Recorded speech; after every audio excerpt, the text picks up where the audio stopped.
This is the most dramatic example of change within a short period of time. You're witnessing the beauty of Cave Creek. There's a mile of this creek on the property, and when we purchased this ranch, it wasn't even on the listing.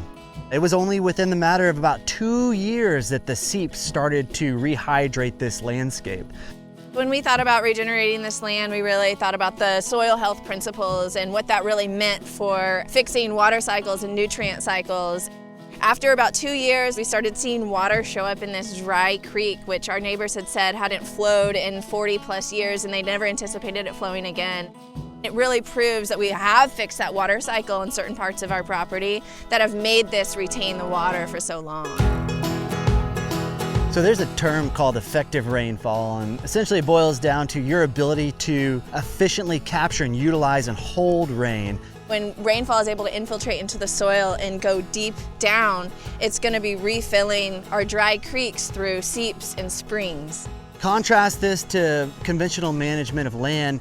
You get a deluge, a flash flood, you get tons of runoff, sediment, topsoil in the nearest creek.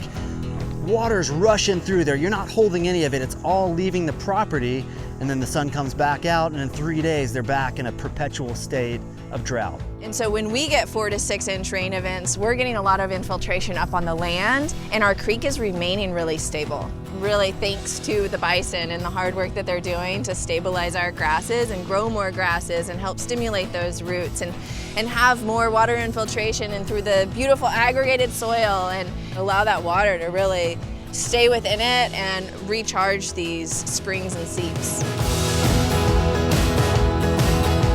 This is one of the spots where the seeps are actually coming up. About half a mile up from here, it's completely dry. So the ranch is now the headwaters of this creek. And it's so sad because, I mean, like really, this creek should be miles and miles long, but it really starts here and now flows from our property forward. This creek, this water, it offers me so much hope. If what we were able to accomplish in such a short amount of time can be replicated from ranch over ranch over ranch, like our future and our children's future is so much brighter.